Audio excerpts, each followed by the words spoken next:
যদি ভয় পান তাহলে কিন্তু শেষ। এলাকায় যারা একটু 2 নম্বর লোক আছেন আপনারা ভালো হয়ে যান, ভালো হয়ে আমাদের সাথে আসেন। বিএনপির অনেক কুলাঙ্গার নেতা আছে যারা তারা তাদেরকে শেল্টার দেওয়ার চেষ্টা করে। টাকার মুক্ত, ছিনতাইকারী মুক্ত, চাঁদাবাজ মুক্ত এই সমাজটা চান আপনারা। আমরা দীর্ঘ 17 বছর কত কষ্ট করছি এটা সবাই মোটামুটি জানেন। 17 বছর পর 5 তারিখের পরে আমরা একটা মিটিং করেছিলাম। মিটিং এর পরে মোটামুটি কিছুদিন আমাদের এলাকায় শান্ত ছিল।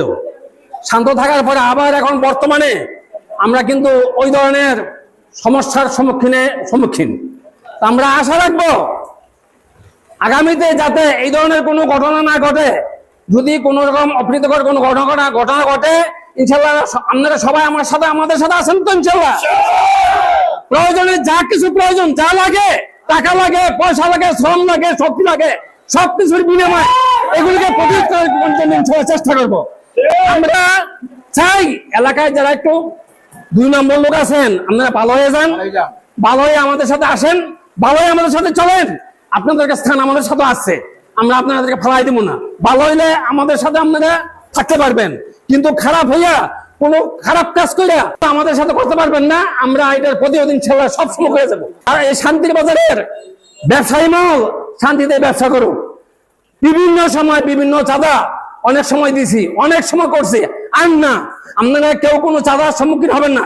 যদি কোনো লোক কোনো চাঁদা বা টাকা পয়সা চায় ইনশাল্লাহ আমাদের কাছে বলবেন, আমি এটা প্রতিরোধ করার জন্য ইনশাল্লাহ চেষ্টা করব। বর্তমানে দেশের সর্বময় ক্ষমতার অধিকারী কিন্তু সেনাবাহিনী। আমরা সেনাবাহিনীর কাছে আমাদের কিছু আবেদন পেশ করছি, প্রয়োজনে আরো অনেক কিছু পেশ করব। আমরা যদি প্রয়োজন হয় সেনাবাহিনী যাতে আমাদের এখানে আসা করে সেই ব্যবস্থা ইনশাল্লাহ করার চেষ্টা করবো।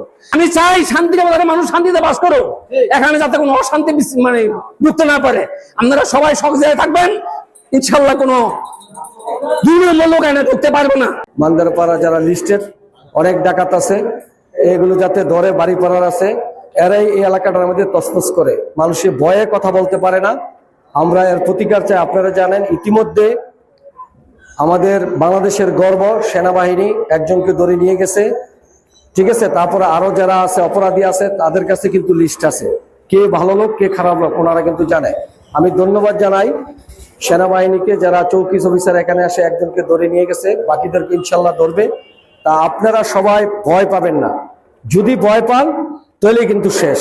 কারণ ডাকাত তারা গত 17 বছর যেভাবে মানুষকে জুলুম অত্যাচার মানুষকে কোবাইছে, আবার চাচ্ছে একটা মানুষ যাতে, যেমন আওয়ামী লীগের নেতারা শেল্টার দিত, এখন চাচ্ছে বিএনপির কেউ নি শেল্টার দেয়। আমরা ইতিমধ্যে জানতে পেরেছি বিএনপির অনেক কুলাঙ্গার নেতা আছে যারা তারা তাদেরকে শেল্টার দেওয়ার চেষ্টা করে, কিন্তু ইনশাল্লাহ আপনারা ঐক্যবদ্ধ থাকবেন, তারা কোনো এখানে পারবে না। আমি যতদিন বেঁচে থাকি ভালো হয়ে চললে গ্রামের মানুষ একটু সবাই এলাকার মানুষ দেখবে।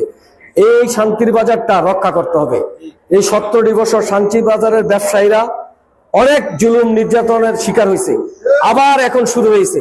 আমরা জানেন ইতিমধ্যে আজগর চেয়ারম্যান সাহেব জানেন 5ই আগস্টের পরে আমরা একটা আইন শৃঙ্খলা মিটিং করছিলাম। মিটিং এর পরে কিছুদিন বন্ধ ছিল, আবার তারা এগুলো ঐক্যবদ্ধ হয়ে আবার এই গ্রুপগুলো এখানে মাদক ছেয়ে গেছে এলাকাটা। মাদকের জন্য আজকে এই অপরাধগুলো বেশি হয়। ডাকাতি করে, বিভিন্ন খান্তে ডাকাতি করে এখানে আইনা তারা গরু মরু নিয়ে আসে, আমরা জানি, ঠিক আছে। তারপর প্রত্যেকের নামে মামলা। তা আপনারা কেউ ভয় পাবেন না। আমি একটা আশ্বাস দিছি, এই ডাকাতদের সাথে কেউ দয়া করে আপোষ করবেন না। আপনারা যদি সবাই থাকেন তাহলে ডাকাতরা কি পার পাবে? এই অপকর্ম করে এদেশে পার পাবে? এরা কি এখনো বাড়ছে? স্বৈরাচারের সময় যারা পেট্রোলেজ করে বিএনপিরা এদিকে করবে?